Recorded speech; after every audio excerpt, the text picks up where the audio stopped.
नगर पालिका के चुनाव और नगर पंचायत के चुनाव ये मामूली चुनाव होते हैं और बहुत से ऐसे लोगों पे भी ये लगता है कि नगर पालिका और नगर सेवक जो होते हैं वो कुछ काम नहीं कर सकते।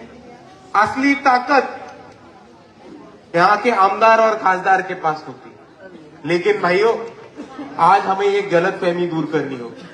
आप लोगों को ये जानना होगा, आप लोगों को ये समझना होगा कि हमारे गलियों में, हमारे बस्तियों में, हमारे मोहल्लों में, हमारे शहर में जो विकास हो सकता है, जो विकास की योजनाएं लाई जा सकती है और जो विकास की काम किए जा सकती है, वो यहाँ के आमदार और खासदार से कई गुना ज्यादा यहाँ के नगर सेवक और नगर अध्यक्ष कर सकते हैं। आप लोगों को ये बात समझना होगा। आज आपको क्या लगता है एक आमदार का बजट कितना होगा, निधि कितना होता?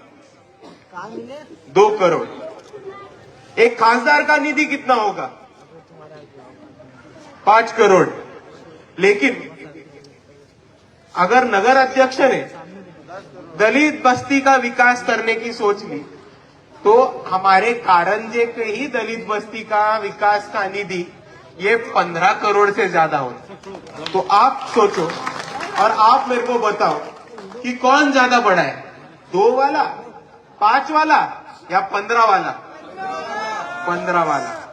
और इसीलिए मैं आप सभी से यही गुजारिश करने आया हूं कि 2 वालों को, 5 वालों को जाने दो तेल लेने।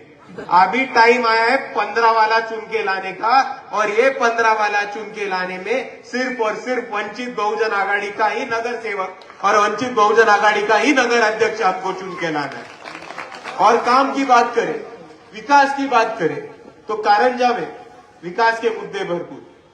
आज तक हमारे घर पे पानी नहीं आ रहा।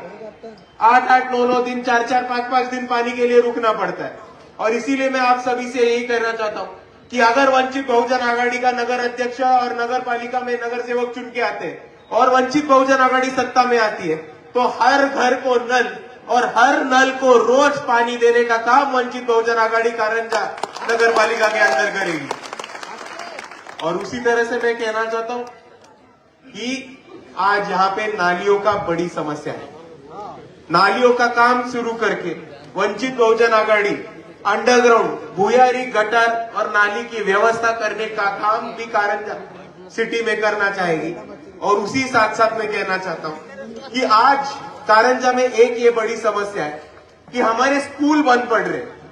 नगर परिषद के, नगर पालिका के, जिला परिषद के स्कूल बंद पड़ रहे हैं। और आपको ये सोचना होगा कि अगर सारे सरकारी स्कूल बंद पड़ गए, अगर सारे सरकारी स्कूल बंद हो गए तो क्या हम सच में प्राइवेट स्कूलों में हमारे नौजवान बच्चों को सीखना और भेजना हम अफोर्ड कर सकते? क्या वो हमको परवड़ सकता है क्या? तो उसका जवाब नहीं है। आज हम सरकारी स्कूलों में हमारे बच्चे जाते हैं स्कूल पे पढ़ने के लिए, लेकिन अगर सरकारी स्कूल बंद हो गए और प्राइवेट स्कूल में जाना पड़ा तो महीने का 20,000, 30,000 फीस क्या हमको देना मुमकिन है? नहीं। और इसीलिए हमको सरकारी स्कूल बचाना जरूरी है।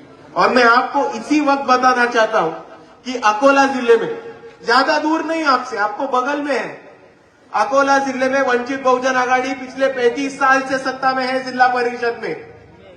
अकोला जिला परिषद की एक भी स्कूल बंद करने का काम हमने बिल्कुल होने नहीं दिया। और एक भी स्कूल बंद पड़ने से दूर पिछले 5 सालों में अकोला जिला परिषद के अंतर्गत 200 स्कूल चालू करने का काम ये वंचित बहुजन आघाड़ी ने किया है। और मैं आप सभी से यही वादा करता हूं कि अगर वंचित बहुजन आघाड़ी सत्ता में आती है तो कारंजा की एक भी स्कूल बंद नहीं होने देंगे। कारंजा के हर मोहल्ले में स्कूल चालू करेंगे। कारंजा के स्कूलों में प्लेग्राउंड, टीचर और उसी साथ साथ सरकारी स्कूलों में आपको बच्चों के इंग्लिश एजुकेशन का भी इंतजाम वंचित बहुजन आघाड़ी जरूर करेगी। और इसीलिए मैं आप सभी से इतना ही कहना चाहता हूं कि जज्बाती तकरीरों में और सियासी जुमलों में ना फंसिए। ये जज्बाती होके नहीं, हिम्मत से, दिमाग से और हौसले से काम लेने का वक्त। और इसीलिए मैं आप सभी से गुजारिश करना चाहता हूं कि आप लोगों की सेवा करने के लिए, आप लोगों की मदद करने के लिए, आप लोगों के मुद्दे मसाइल पे बात करने के लिए आप जो नगर सेवक है वो नगर सेवक सिर्फ और सिर्फ वंचित बहुजन आघाड़ी से खड़े हैं और आप लोग वंचित बहुजन आघाड़ी के लोगों को ज्यादा से ज्यादा वोटों से जिता के। और अभी मैं सीधा मुद्दे पे आता हूं कि आज यहां पे आते आते बहुत परेशानी हुई। सबसे पहले मेरे को कल रात कारंजा सिटी से 5 या 6 फोन आए कि दादा आपकी सभा कैंसिल हो गई क्या, दादा आपकी सभा कैंसिल हो गई क्या। मैं बोला बिल्कुल नहीं, परमिशन तो आ गई है, मेरी उम्मीदवारों से बात हो गई है, मेरी तालुका अध्यक्ष से बात हो गई है, सभा तो हो रही है। मैं पूछा क्यों, आप ऐसे क्यों पूछ रहे हो और 5-5, 6-6 लोग क्यों बात कर रहे। तो बोले नहीं, यहाँ पे मैसेज फैला जा रहा है कि सभा कैंसिल हो रही। फिर मेरे को समझा कि कोई गलत आदमी सभा कैंसिल करने के लिए एक जुमला घुमा रहा है। दूसरी बार मेरे को पता चला, यहां आते वक्त पता चला कि बहुत सारे लोगों पर दबाव डाला गया था, पुलिस प्रशासन पर दबाव डाला गया था कि यहां की परमिशन ना दो। बहुत सारे लोगों पर दबाव डाला गया था कि वंचित बहुजन आघाड़ी की सभा ना हो, वंचित बहुजन आघाड़ी के सभा का लोग ना आए। मैं उनको एक ही चीज कहना चाहता हूं कि बेटा ये वंचित बहुजन आघाड़ी की सभा है, तुम्हारा बाप भी नहीं रोक सकता इस सभा को।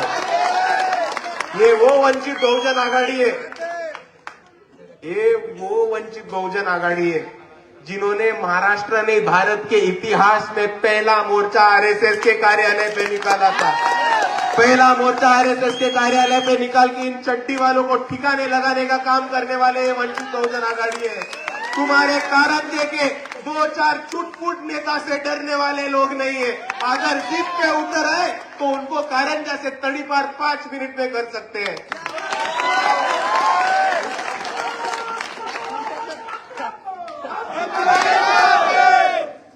वो कौन है इधर के नेता? पुजारी। क्या नाम है उनका? क्या नाम क्या उनका? पुंजानी। अरे मेरे को लगा भाजपा के साथ इतना टाइम था, पुजारी बन के तो वापस आया होगा।